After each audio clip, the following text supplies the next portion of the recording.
नमस्कार विद्यार्थी मित्रों, अपना आज धोरण 12 भूगोल में लेक्चर नंबर 3 में चर्चा करवानी है। त्यारे मित्रों आगळना बे विडियो आपणे बनाव्या छे, जेमां मानव अभ्यासना क्षेत्रों विषे आपणे चर्चा करी चूक्या था। तो हवे अहींया चेप्टर ની અંદર આપણે मानव भूगोळना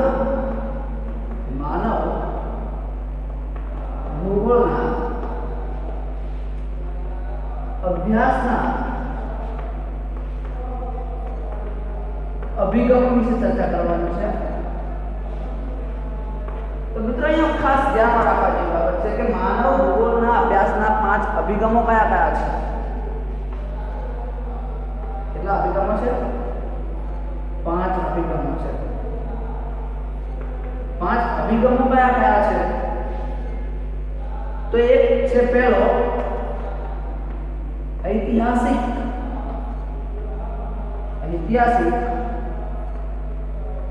अभिगम વિશે ચર્ચા કરવાની છે।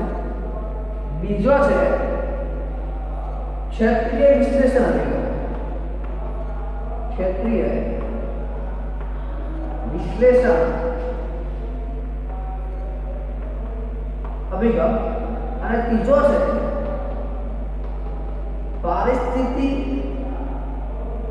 पारिस्थितिकीय विश्लेषण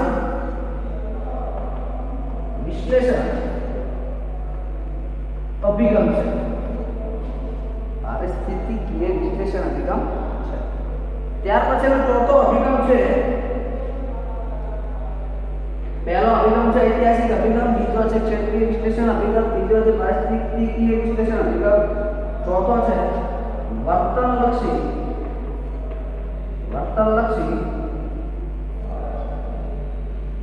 વિશ્લેષણ અભિગમ। વર્તનલક્ષી અભિગમ અને પાંચમો અભિગમ છે मानव कल्याण लक्ष्य अभिगम। पहला है ऐतिहासिक अभिगम, दूसरो है क्षेत्रीय विश्लेषण अभिगम, तीसरो है पारिस्थितिकीय विश्लेषण अभिगम और चौथो है वर्तन लक्ष्य अभिगम અને પાંચમો છે માનવ કલ્યાણ લક્ષી અભિગમ। તેમાંથી મિત્રો અહીંયા पारिस्थितिकीय विश्लेषण ने अंदर બે ભાગ આવે છે, બે વિચારધારાનો જન્મ થાય છે। એક છે નિશ્ચયવાદની વિચારધારા અને એક છે સંભવવાદની વિચારધારા। તો મિત્રો અહીંયા આપણે શરૂઆત કરીશું કે ઐતિહાસિક અભિગમમાં માનવ ભૂગોળના અભ્યાસના અભિગમના ક્ષેત્રોની અંદર આપણે જોઈએ तो मित्रों मानव અને पर्यावरण વચ્ચેના સંબંધોની ચર્ચા, માનવ અને પર્યાવરણના સંબંધોની ચર્ચા એ માનવ ભૂગોળમાં કેન્દ્ર સ્થાને છે। માનવ અને પર્યાવરણ વચ્ચેના સંબંધોની ચર્ચા એ માનવ ભૂગોળમાં કેન્દ્ર સ્થાને છે। આ સંબંધોના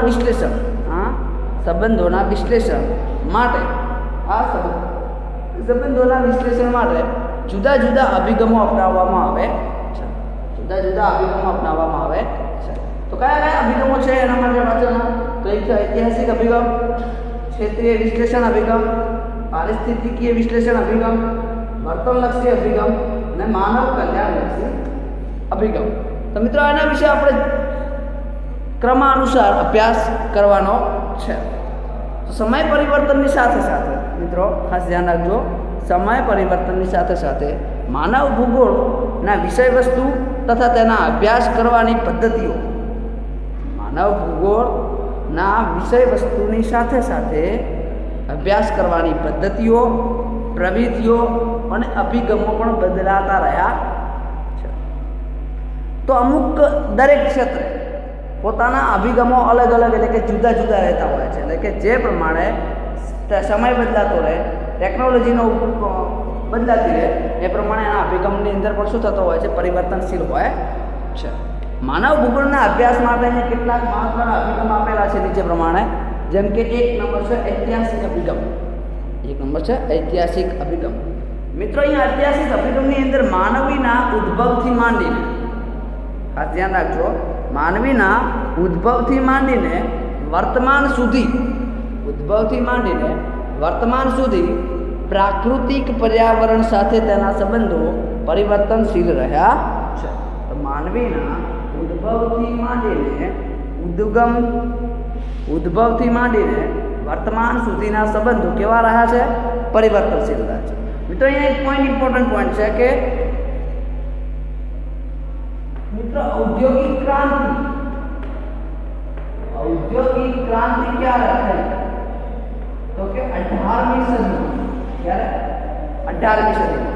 તો અહીંયા આપણે જોવાનું છે કે 18મી સદીના ઔદ્યોગિક ક્રાંતિ પછી માનવીએ તકનીકી એટલે કે ટેકનોલોજી ક્ષેત્રે, ટેકનીકી અને વિજ્ઞાન ક્ષેત્રે ઐતિહાસિક હરણફાળ ભરેલ છે.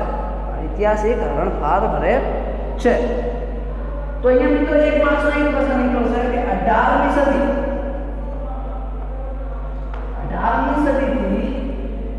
કઈ ક્રાંતિની શરૂઆત થઈ હતી?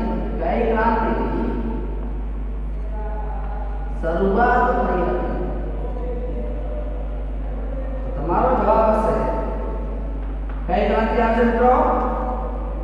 ઔદ્યોગિક ક્રાંતિ. કઈ ક્રાંતિ? ઔદ્યોગિક ક્રાંતિ.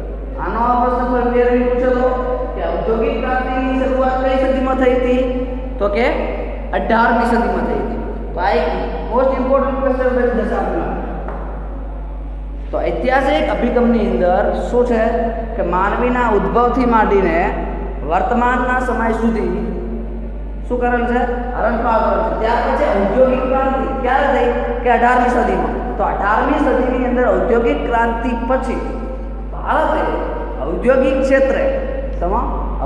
ક્ષેત્રે અથવા તકનીકી અને વૈજ્ઞાનિક ક્ષેત્રે હરણફાળ ભરેલ છે, જ્યાંથી માનવીની જીવન જીવવાની શૈલીમાં પરિવર્તન આવેલા છે. તેના કારણે એટલે કે ફેરફાર થયો, તેના લીધે માનવીના જીવનની અંદર શું કહેવાય પરિવર્તન આવેલ છે. આ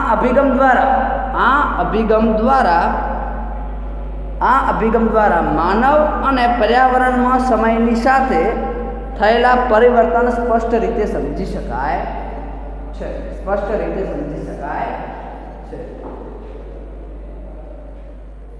તો અહીંયા શું સમજી શકાય છે કે 18મી સદીની અંદર ઔદ્યોગિક ક્રાંતિ થઈ છે અને ઔદ્યોગિક ક્રાંતિ પછી માનવની અંદર પરિવર્તનશીલ અમુક ચેન્જીસ આવેલા છે અને જેને આપણે ઐતિહાસિક અભિગમ તરીકે ઓળખીએ છીએ. ત્યાર પછી બીજા નંબરનો છે કે ક્ષેત્રીય વિશ્લેષણ અભિગમ. ક્ષેત્રીય વિશ્લેષણ અભિગમ એટલે કે મિત્રો વિવિધ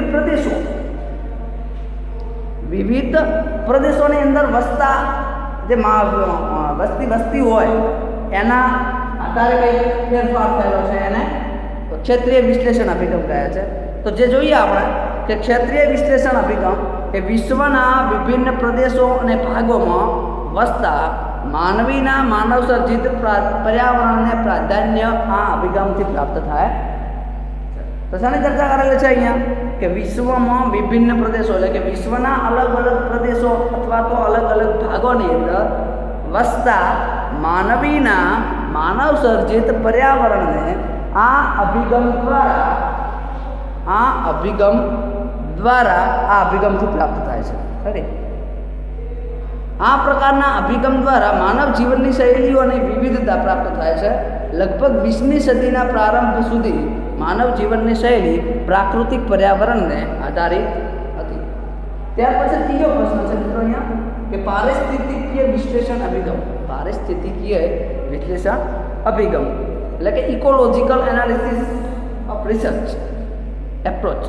માનવી પોતાની ખાસ ધ્યાન રાખજો અહીંયા, માનવી પોતાની પ્રવૃત્તિઓનું પ્રાકૃતિક પર્યાવરણમાં કેવી રીતે સમાયોજન કરે છે?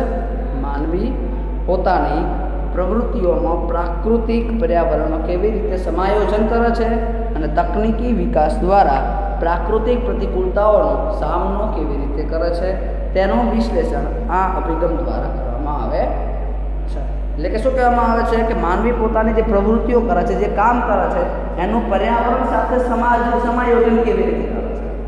માનવી જે પોતાની પ્રવૃત્તિઓ કરે છે એનું પર્યાવરણ સાથે સમાયોજન કેવી રીતે કરે છે, અને પ્રાકૃતિક પ્રતિકૂળતાઓ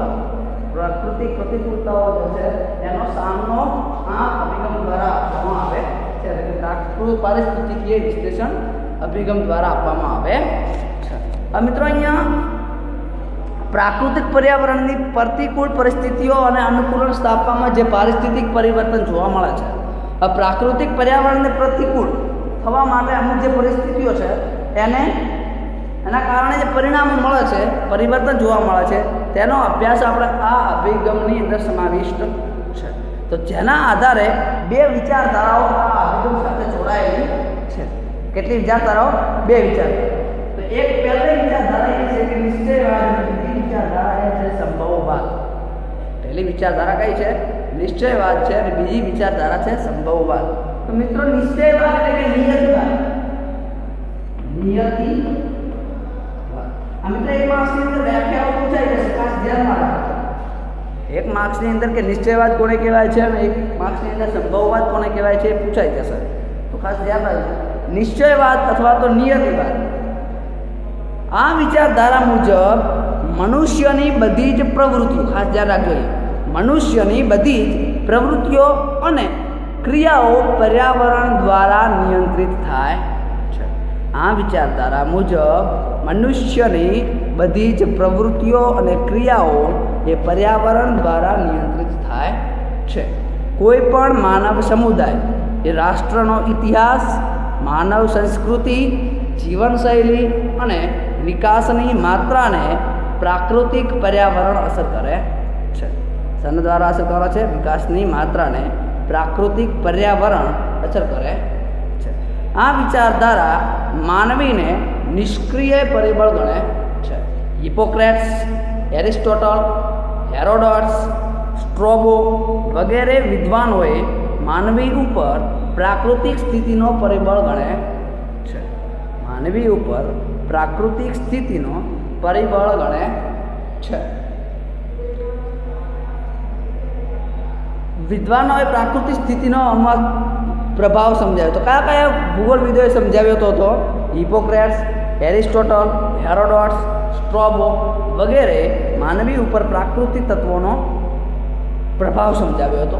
ત્યાર પછી ભૂગોળવિદો કયા કયા આવે છે? કાન્ટ, હમ્બોલ્ટ, રીટર, કુમારી એલન સેમ્પલ તથા એલ્સવર્થ હેન્ટિંગ્ટન દ્વારા આ વિચારધારાને અનુમોદન પ્રાપ્ત થયું. તો 20મી સદીના પૂર્વાર્ધ પછી, ખાસ ધ્યાન રાખજો, 20મી સદીના પૂર્વાર્ધ પછી વિચારધારા વિકસતી રહી. તો કુમાર એલન સેમ્પલ તથા એલ્સવર્થ હેન્ટિંગ્ટન આ વિચારધારાના પ્રખર સમર્થક હતા. તો નિશ્ચયવાદ અથવા તો નિયતિવાદ વિચારધારાના પ્રખર સમર્થક કોણ હતા? તો કુમારી એલન સેમ્પલ અને કુમારી એલન સેમ્પલ અને એલ્સવર્થ હેન્ટિંગ્ટન. ઓકે, ત્યાર પછી આપણે જોઈએ સંભવવાદ. પ્રકૃતિની સરખામણીમાં માનવને મહત્વનું સ્થાન આપવામાં આવ્યું. પ્રકૃતિની સરખામણીમાં માનવને મહત્વનું સ્થાન આપવામાં આવ્યું. માનવીની સક્રિય સ્વરૂપે જોવામાં આવે તે વિચારધારાને સંભવવાદી વિચારધારા કહે છે. તો પ્રકૃતિની સરખામણીમાં માનવીને મહત્વનું સ્થાન આપવામાં આવ્યું છે. માનવીને સક્રિય સ્વરૂપે જોવામાં આવે તેવી વિચારધારાને સંભવવાદ વિચારધારા કહે છે. સંભવવાદ શબ્દનો સર્વપ્રથમ ઉપયોગ લુશિયન ફાવરે કર્યો. તો સંભવવાદ શબ્દનો સૌપ્રથમ ઉપયોગ કોણે કર્યો હતો? તો કે લુશિયન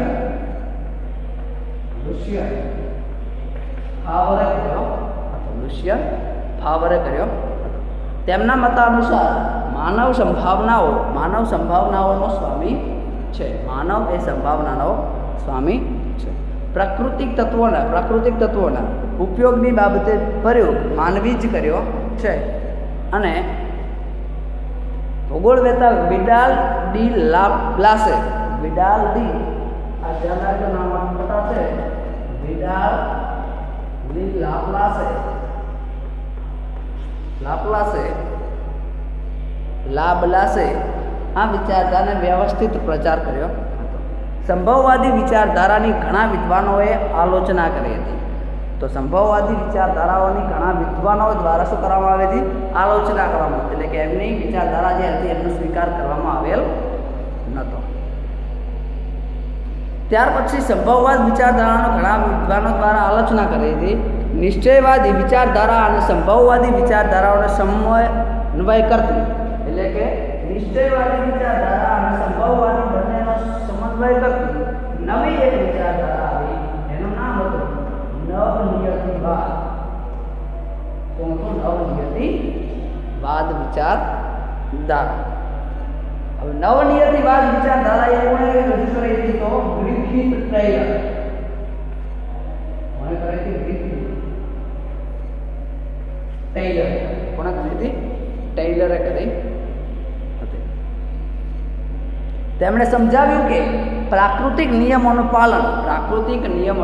પાલન કરીને પ્રકૃતિનો ઉપયોગ માનવીએ કરવાનો છે. એટલે કે જે પ્રાકૃતિક રીતે જે નિયમો છે એમનું પાલન કરીને પ્રકૃતિનું ઉપયોગ કરવાનો છે. પ્રાકૃતિક પર્યાવરણને નુકસાન થશે તો માનવ સમાજ સામે માનવ સર્જિત સમસ્યાઓ ઉત્પન્ન થશે. એટલે કે જો પ્રાકૃતિક પર્યાવરણને જો આખું નુકસાન કરશો તો એમનો સામનો આપણે કરવો પડશે. એનાથી દ્વારા જે નુકસાન થાય છે એની ભરપાઈ આપણે કરવી પડશે. અને જે માનવ સર્જિત સમસ્યાઓ ઊભી થશે અને માનવ વિકાસ રૂંધાશે. અહીંયા આપણે શું થયું છે? ઐતિહાસિક અભિગમની અંદર શરૂઆત ક્યારે થાય છે? તો કે 18મી સદી એટલે કે ઔદ્યોગિક ક્રાંતિની પછી ઔદ્યોગિક ક્રાંતિ થાય છે. એટલે કે ઇન્ડસ્ટ્રીયલની જે લગતી આવે છે તે ઇન્ડસ્ટ્રીઓ વધારે પ્રમાણની અંદર આવી જાય છે. તો એના પછી ઐતિહાસિક અભિગમની શરૂઆત થાય છે. એટલે કે 18મી સદીની કઈ ક્રાંતિ શરૂઆત થઈ હતી? ઔદ્યોગિક ક્રાંતિ. એટલે કે ઔદ્યોગિક ક્રાંતિ થાય છે તો એના પછી આપણને સંશોધન કરવાના સાધનો તકનીકી ક્ષેત્રે અને વિજ્ઞાન ક્ષેત્રે મોટી સંખ્યાની અંદર આપણે વિકાસ કરી શકીએ છીએ. ત્યાર પછી ક્ષેત્રીય વિશ્લેષણ અભિગમ. ક્ષેત્રીય વિશ્લેષણ અભિગમની અંદર વિશ્વના વિભિન્ન પ્રદેશોની અંદર આ અભિગમનો ઉપયોગ કરવામાં આવે છે. ત્યાર પછી પારિસ્થિતિકીય વિશ્લેષણ. પારિસ્થિતિકીય એટલે કે ઇકોલોજી. પારિસ્થિતિકીય વિશ્લેષણ અભિગમની અંદર બે વિચારધારાઓનો ઉપયોગ થાય છે. એક નિશ્ચયવાદ એટલે કે નિયતિવાદ અને બીજી છે સંભવવાદ. નિશ્ચયવાદનો પ્રથમ સમર્થક કોણ હતા? કુમારી, એલન સેમ્પલ અને એલન હન્ટિંગ્ટન. ત્યાર પછી સંભવવાદ. આ બંને વિચારધારાઓનો કે જુએ એ પ્રમાણે કોઈ સપોર્ટ ના કરે એના કારણે એક નવી વિચારધારાની જરૂર છે બંનેમાંથી. તો કે નવનિયતિ વિચારધારા. એ વિચારધારા નવનિયતિ વિચારધારા. નવનિયતિ વિચારધારાનું નામ કોણે આપેલું હતું? તો કે ગ્રિફિથ ટેલર. સંભવવાદ વિચારધારા કોણે આપેલું છે? તો લુસિયન હાવરે. મિત્રો અહીંયા આપણી પાસે નિશ્ચયવાદ, નિયતિવાદ કે સંભવવાદ આ વિચાર જે આપણું જે લખ્યું છે એમાંથી 3 માર્ક્સનો પ્રશ્ન પૂછાય. 3 માર્ક્સ એટલે કે 1 માર્ક્સ. ઓકે. ત્યાર પછી આપણે આગળ જોઈએ ચોથી વિચારધારા છે. ચોથો અભિગમ છે વર્તનલક્ષી અભિગમ. હવે વર્તનલક્ષી અભિગમની અંદર કોઈ પણ ક્ષેત્રમાં ઉત્પન્ન થતું, ખાસ ધ્યાન રાખજો, કોઈ પણ ક્ષેત્રમાં ઉત્પન્ન થતું સાંસ્કૃતિક પર્યાવરણ કે ક્ષેત્રના માનવીના વ્યક્તિગત ગુણો, માન્યતાઓ, મૂલ્યો, વ્યવહારો, રીત રિવાજો વગેરેનું પરિણામ છે. કોઈપણ પ્રદેશની ભૌગોલિક પરિસ્થિતિ ત્યાંના લોકોના વર્તન પર અસર કરે છે. ભૌગોલિક પરિસ્થિતિ છે કે જે વ્યક્તિ, દાખલા તરીકે તમે કોઈ બહારની જગ્યા ઉપર રહો છો, અહીંયા અલગ આપણે જોઈએ છે કે દક્ષિણની અંદર જઈએ, દક્ષિણ ભારતની અંદર જઈએ તો દક્ષિણ ભારતના પહેરવેશો જુદા જુદા હોય છે. એટલે કે જે પ્રમાણે જે જગ્યા ઉપર, એટલે કે કોઈ પહાડી વિસ્તાર હોય તો પહાડી વિસ્તારનું જીવન જરૂરિયાતની વસ્તુઓ બધી રીતના અલગ વસ્તુ હોય, એનો પહેરવેશ અલગ હોય. આપણે જે આપણી બાજુ છીએ ઉત્તર ગુજરાત તરફ છીએ તો આપણો પહેરવેશ પર શું હશે? અલગ થતો હોય છે. તો ક્ષેત્ર એ માનવીના વ્યક્તિના ગુણો, માન્યતાઓ, મૂલ્યો, વ્યવહારો, રીત રિવાજો વગેરેનું પરિણામ છે. કોઈપણ પ્રદેશની ભૌગોલિક પરિસ્થિતિ ત્યાંના લોકોના વર્તન પર અસર કરે છે અને માનવ સમુદાયોના વર્તન અને જીવનશૈલીથી સાંસ્કૃતિક પર્યાવરણ ઉદ્ભવે છે. ત્યાર પછી 5મો પ્રશ્ન છે કે માનવ કલ્યાણલક્ષી અભિગમ. માનવ કલ્યાણલક્ષી અભિગમ. આ અભિગમ એ ગરીબી, ભૂખમરો, દુષ્કાળ, યુદ્ધો, રંગભેદ, જાતિભેદ, વર્ગ વિગ્રહો, આતંકવાદ, માનવ સર્જિત હોનારતો વગેરેને પ્રાકૃતિક પર્યાવરણના સંદર્ભે પ્રાદેશિક અભ્યાસ કરે. તો મિત્રો અહીંયા માનવ કલ્યાણલક્ષી અભિગમની અંદર શું છે કે જ્યારે આ અભિગમ દ્વારા ગરીબી છે, ભૂખમરો છે, દુષ્કાળ છે, યુદ્ધો છે, રંગભેદ, જાતિભેદ, વર્ગ વિગ્રહો, આતંકવાદ, ગમે તે માનવ સર્જિત હોનારતોને કારણે પ્રાકૃતિક પર્યાવરણના સંદર્ભમાં પ્રાદેશિક અભ્યાસ કરે છે. આ અભિગમ એવા સામાજિક અને આર્થિક વ્યવસ્થાઓ પર ભાર મૂકે છે કે જેના દ્વારા વિશ્વના તમામ નાગરિકોને વિશ્વના બધા જ સંસાધનો પર સમાન અધિકાર હોય. વિશ્વના બધા જ સંસાધનો પર શું હોય? સમાન અધિકાર અને નિયંત્રણ પ્રાપ્ત થાય છે. આમ સામાજિક ન્યાયનો હેતુ પાર ના પાડી શકાય. આમ માનવીને તેની પ્રાથમિક જરૂરિયાતો સરળતાથી મળી રહે અને માનવ કલ્યાણ સાધી શકાય. માનવ ભૂગોળના અભિગમો વિશે કાર્લ રિટર, રેટઝેલ, હેન્ટિંગ્ટન, બ્લાસ, બ્રુન્સ, ડિમાઝિયા, ફિન્ચ, ટ્રેવાર્થા, ડિકન્સ, વ્હાઇટ વગેરે વિદ્વાનોએ પોતાના વિચારો રજૂ કરેલા છે. તો ખાસ ધ્યાન રાખજો કે માનવ ભૂગોળના અભિગમો વિશે કયા ભૂગોળવિદોએ પોતાના વિચાર રજૂ કર્યા છે. તો પહેલો પ્રશ્ન છે રીટર. શું છે? રીટર. ત્યાર પછી છે રેટઝેલ. પછી છે બ્લાસ. શું છે? બ્લાસ. પછી છે બ્રુન્સ, ડિમાઝિયા, ફિન્ચ, ટ્રેવાર્થા, ડિકન્સ, વ્હાઇટ વગેરે વિદ્વાનોએ પોતાના વિચારો રજૂ કર્યા છે.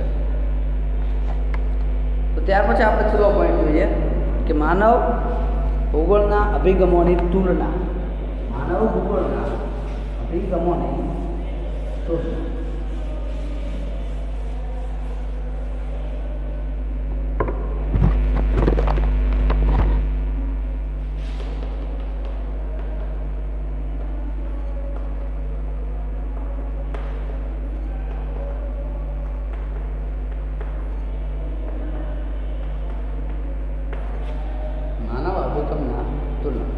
માનવ ભૂગોળ અભ્યાસના અભિગમો માનવ અને પ્રાકૃતિક પર્યાવરણ વચ્ચેનો સંબંધોનું વિશ્લેષણ કરે છે. માનવ ભૂગોળ અભ્યાસના અભિગમો એ માનવ અને પ્રાકૃતિક પર્યાવરણ વચ્ચેના સંબંધોનું વિશ્લેષણ કરે છે. જ્યારે નિશ્ચયવાદી વિચારધારા મુજબ મનુષ્યની બધી જ પ્રવૃત્તિઓ પર્યાવરણ દ્વારા નિયંત્રિત થાય છે. તો નિશ્ચયવાદી વિચારધારા મુજબ મનુષ્યની બધી જ પ્રવૃત્તિઓ શાના દ્વારા નિયંત્રિત થાય છે? તો પર્યાવરણ દ્વારા નિયંત્રિત થાય છે. જ્યારે કોઈ પણ રાષ્ટ્રનો ઇતિહાસ, સંસ્કૃતિ, લોકોની જીવનશૈલી અને વિકાસની દિશાને પ્રાકૃતિક પર્યાવરણ અસર કરે છે.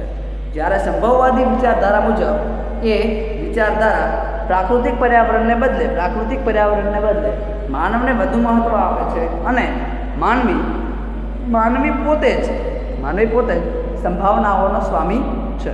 આમ માનવીની સર્જન શક્તિના કારણે મનુષ્યની કેન્દ્રીય અને ક્રિયાશીલ ભૂમિકાને પ્રાધાન્ય પ્રાપ્ત થાય છે. ઐતિહાસિક અભિગમ એ બાબતોને સ્પષ્ટ કરે છે કે ભૌતિક પર્યાવરણની સમતુલા જળવાશે તો માનવ કલ્યાણ અને પ્રગતિ થઈ શકશે. પ્રાકૃતિક નિયમોનું પાલન કરવાથી જ માનવી પ્રકૃતિ પર વિજય મેળવી શકે છે અને સાંસ્કૃતિક પરિબળો અને પ્રાકૃતિક પરિબળો વચ્ચેના સંબંધો નિરંતર પરિવર્તનશીલ રહ્યા છે. અને પ્રાકૃતિક પર્યાવરણની પ્રતિકૂળ પરિસ્થિતિઓ સામે અનુકૂળ સાધવા માનવી હંમેશા પ્રયત્નશીલ રહ્યો છે. આમ માનવ કલ્યાણલક્ષી અભિગમ સામાજિક ન્યાયનો હેતુ સિદ્ધ થાય તે માટે વિશ્વના બધા જ માનવોનો સૃષ્ટિના બધા જ સંસાધનો પર સમાન અધિકાર પ્રસ્થાપિત કરે છે. અને આ વિચારધારા સમજાવે છે કે ગરીબી, ભૂખમરો, ગૃહયુદ્ધો, અરાજકતા, રંગભેદ અને આતંકવાદ વગેરે સામાજિક અને આર્થિક સમસ્યાઓ સંપૂર્ણ રીતે દૂર થાય તો જ માનવ કલ્યાણ શક્ય બનશે. આમ માનવ ભૂગોળ અભ્યાસના ભિન્ન ભિન્ન અભિગમો એ માનવને કેન્દ્ર સ્થાને રાખીને પૃથ્વીના અભ્યાસનું દિશા દર્શન દ્વારા કરે છે.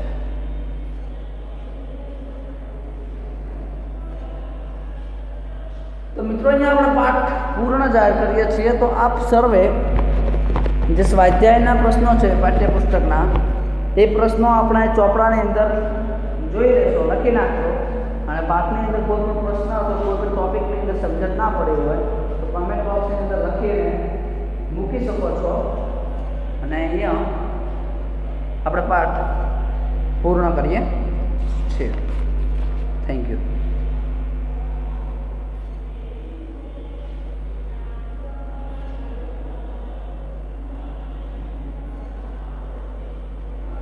ચલો થોડુંક હોમવર્ક આપણે જોઈ લઈએ. નીચેના પ્રશ્નો.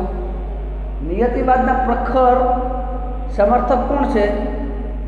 નિયતિવાદના પ્રખર સમર્થક કોણ છે? પ્રશ્ન નંબર 1 છે તમારી સામે કે નિયતિવાદના પ્રખર સમર્થક કોણ છે? ઓપ્શન નંબર A છે કુમારી એલન સેમ્પલ,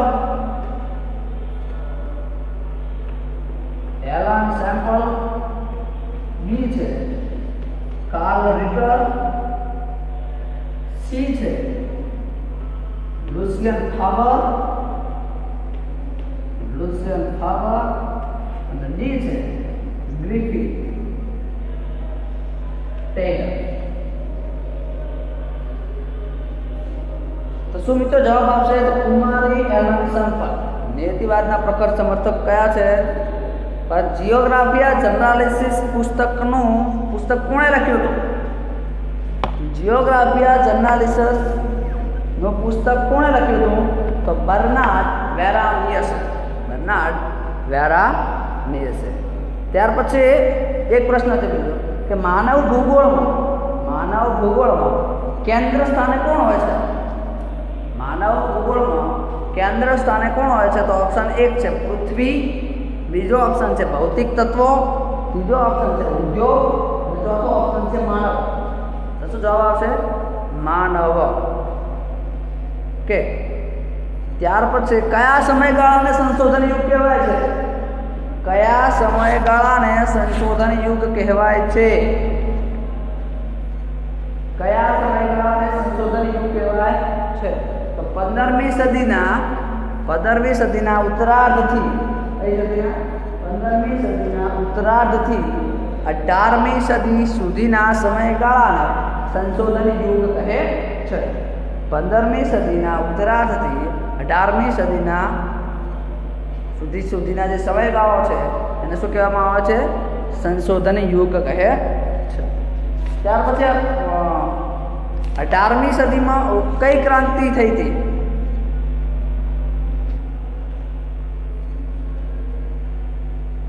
કઈ ક્રાંતિ થઈ હતી 18મી સદીમાં? બોલો. તો કે 18મી સદીમાં ઔદ્યોગિક ક્રાંતિ થઈ.